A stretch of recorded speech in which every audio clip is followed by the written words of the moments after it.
Hello and welcome to this new After Effects tutorial. Today we're going to take a look on 2D motion tracking and especially on set extensions. So how to make shots look more beautiful with motion tracking, like in my example video here.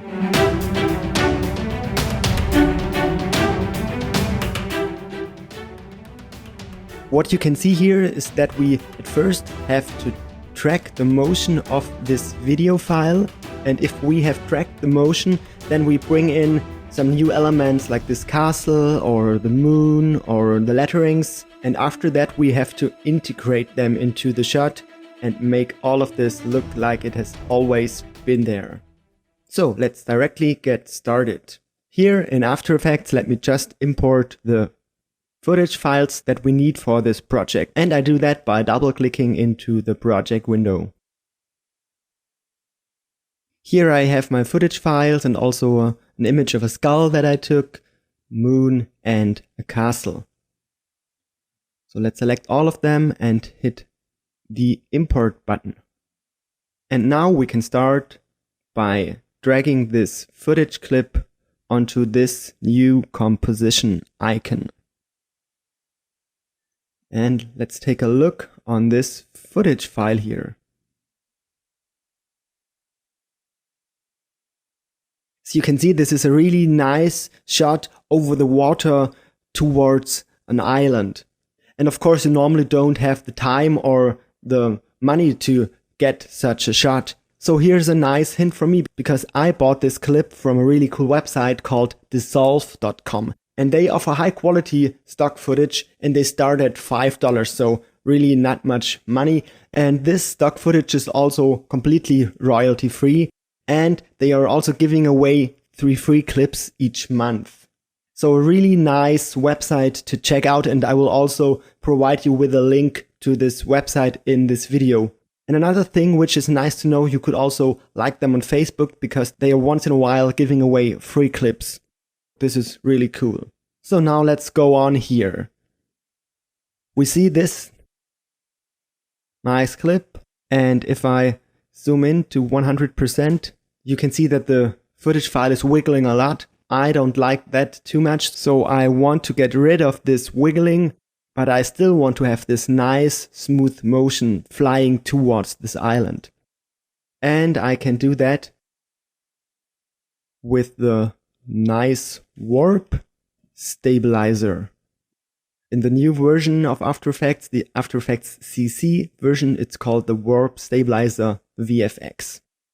And you just have to drag it onto your footage, and it directly starts analyzing your clip.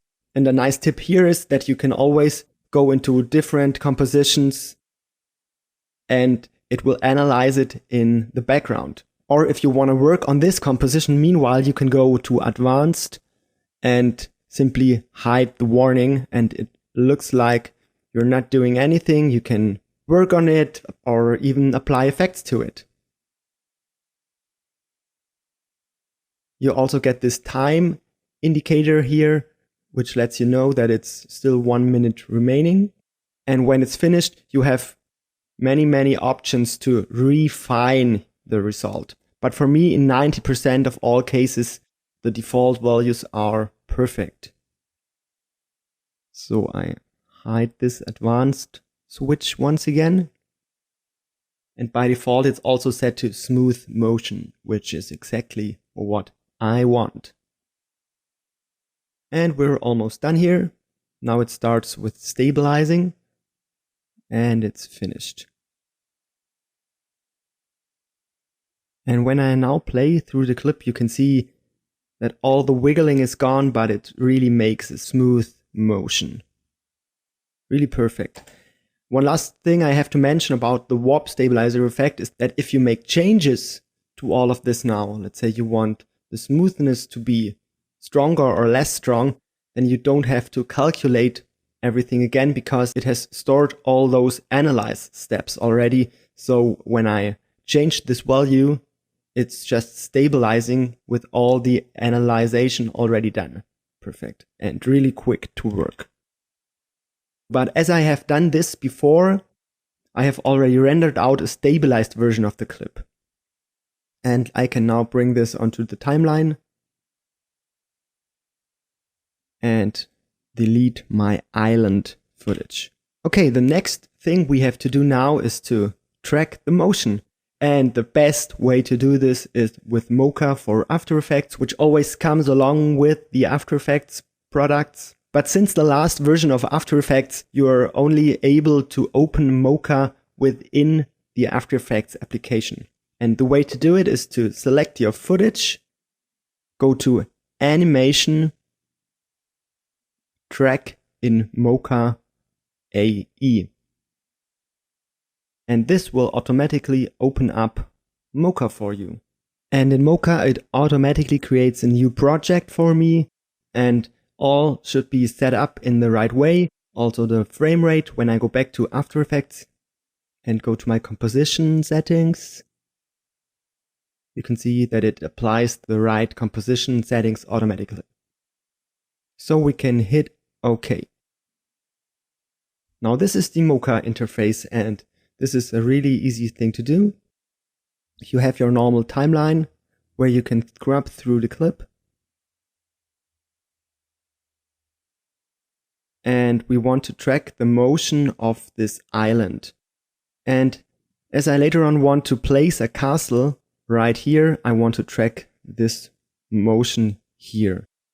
And in the beginning, the island is small, and when I fly towards it, it gets larger. So the best thing for me is to search for this bigger area and then just analyze this backwards.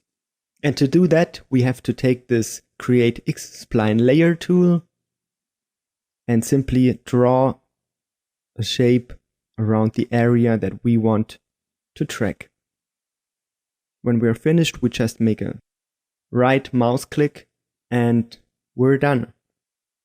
Now we can define how many pixels we want to use for our track, and the best is always to take a higher number, hold down your mouse button and make circles around the number. Or you can just type in numbers, and for me something like 90 is always fine. You just have to keep in mind that the higher the value is, the longer it takes to analyze or to track your clip. But for this clip, 90 should be fine.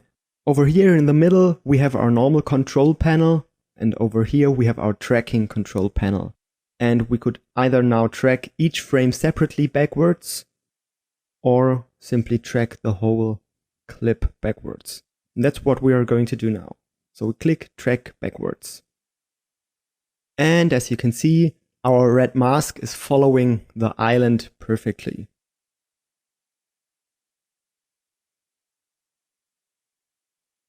Now the tracking is done, and we can hit the play button to see how it looks.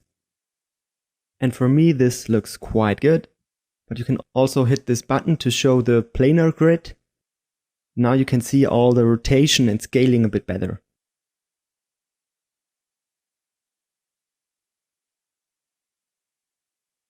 And now we want to bring this data back into After Effects. And to do that, we go to File, Export Tracking Data. And here you could either copy it to the clipboard and in After Effects simply paste it back in. I would always recommend to save your tracking data, because then you have also access to it when you restart working on a project that you have done some time before. So it's always nice to have it saved. And now we can select the format that we want to use. And as we want to transform our castle later on in position, scale, and maybe even rotation, let's take this one and click Save. And as you can see, Mocha has already created a folder for us in which it has automatically saved this whole project. Now we can also save our tracking data, call this one the castle, and hit Save. Now we can go back to After Effects.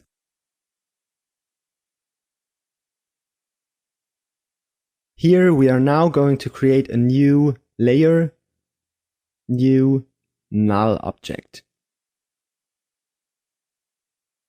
And here we want to apply our tracking data to. So let's go back into our project folder, open the castle, txt file, and you can just hit Ctrl A to select everything, hit Ctrl C for a copy, and back in After Effects, click on your null object and go to Edit, Paste. And now you can see that all the information is applied to the null object. If you hit U once, you can see all the keyframes. And we don't want the anchor point keyframes, so let's select the anchor point keyframes by clicking on anchor point, then on the stopwatch to delete all of them at once. Okay, now the first thing I always do, I quickly test it. And I can do that by creating a new layer, new solid, hit OK, quickly scale it down, bring it onto the position where I want to have it, and parent it to the null object. And I can also disable the visibility of the null object. Let's check this one in full size.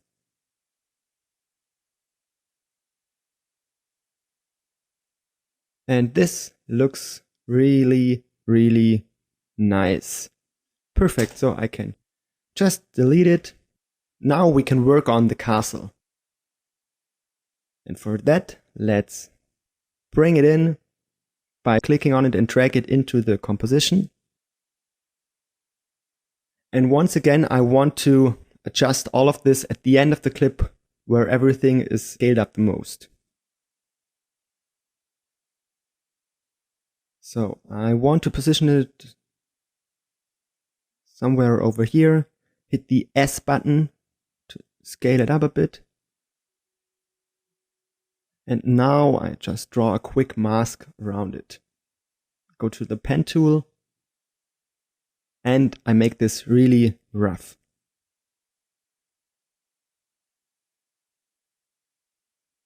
Now I select the castle layer and hit the F button to get my feather options for the mask, because I want to blend this into this background. There we go. Now I can adjust my mask. Maybe even reposition the castle. And for this ghosting over here, because of the feathering, I will create a new mask. This time I will subtract it and also feather this a little bit.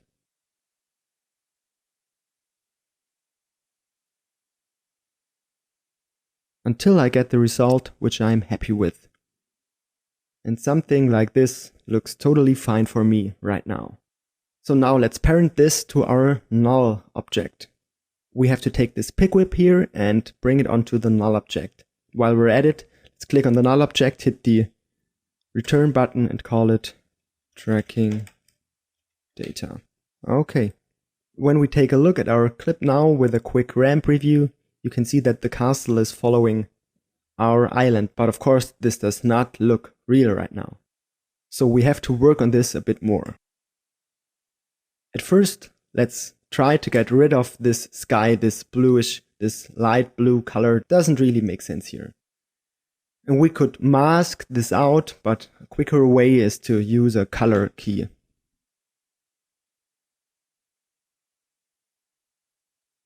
Bring it on here, select our color picker and click onto this blue color.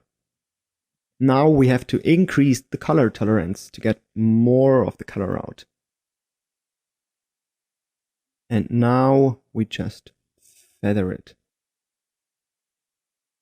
Okay, this looks better now, but as you can see, as the island is so far in the distance, it is not sharp anymore. So we have to de-sharpen the castle also, and the fast way to do this is with a fast blur. So I'll also bring this out. Now I can hide the masks by clicking on this mask tool and bring out the blurriness, something like 1.5 or maybe just 1. And the next thing we have to do, we have to work on the color to make this look more integrated. And we do that with the levels effect. By the way, you can also do that with many other effects, like, for example, curves. But for me, in this case, levels works best. First, I always start with all of the RGB values. So I just bring in the blacks until they seem to match, going down with the input black just a little bit. And now I will work on the color. As you can see here, I have a little bit of red. And here it's just green and yellow. So let's go into the red channel and bring this up a little bit. And at this time, I may want to adjust the mask a little bit more.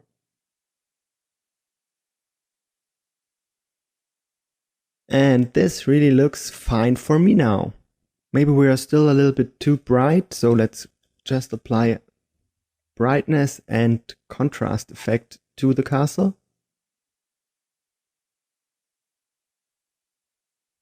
And just go down with the brightness. And you always have to also play with the contrast, because the one thing also changes the other. So always use them in combination.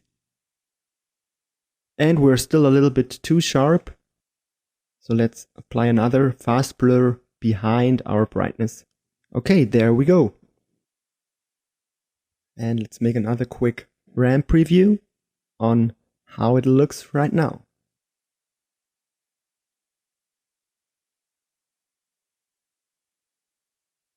Okay, looks like our edges are a little bit too soft for the castle, but we can still adjust this with our edge feather. And maybe we want to keyframe the fast blur, because as the castle gets closer to the camera, it gets, of course, sharper. When I hit the U button, you can see my keyframes. I just created a keyframe at the very beginning with my blurriness set to 1, and at the end it's down to 0. Hey, and now we're already finished. But at the end, let me tell you a few things that I have done to create my final composition. Because I thought this camera fly over the sea looks really cool, and with this castle it should look like it's dark and in the night. So I brought out an adjustment layer, new adjustment layer. And what an adjustment layer does is you can simply apply effects to it, and the effects react to all the layers beneath it. So in this case, once again, we will take a levels effect.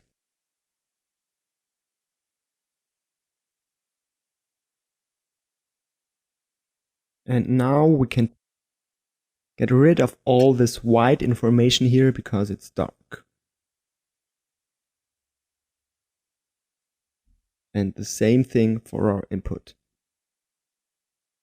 And to get this effect even stronger, you can just duplicate this adjustment layer by clicking on it and hitting Ctrl D for duplicate. But now you see everything is just too dark, and now you could just create a quick mask around the horizon, feather it a lot.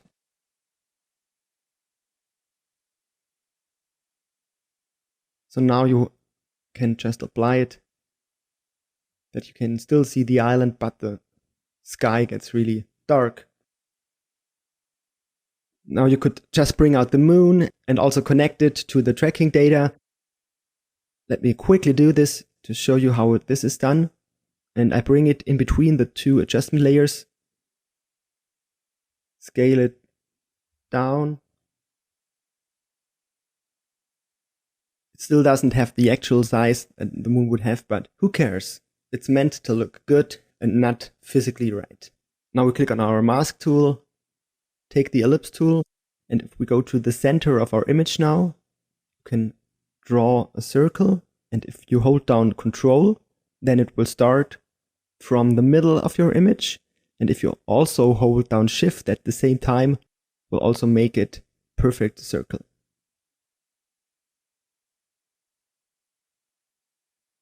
And by hitting F, we can once again feather it a little bit, parent it to the tracking data, and reposition it. And to make this guy more integrated, a quick tip so that you don't have to color correct the moon or anything that is far in the distance or behind the atmosphere, so to say. You can just click on it, hit T for opacity, and go down with the opacity. In this case, the clouds and the sky get more and more visible, and the moon gets tinted by the sky, which is the correct way. And a last thing that I have done, because I wanted to see some stars, is to type in star burst. And for this one, we need a new layer. So let's go to layer, new, solid, and the starburst effect takes over the color of your layer. So let's create a white, maybe even a little bit yellowish color for our stars. Hit OK and apply the starburst effect to it. And we make it really small. Scatter it even more. And now, to apply some masks and to make some final changes on our stars, we have to pre-compose it. So we click on our layer, hit layer, pre-compose, and it's all the way down here. Or you just click on your layer, hit Ctrl-Shift-C, and call this stars. We also want to parent them to our tracking data. Now we can make a quick mask here, feather it a lot, and once again, as they are so far in the distance, I hit T for opacity and go down with the opacity, and you can drive the visibility of your stars with that. Maybe even apply a quick fast blur to them.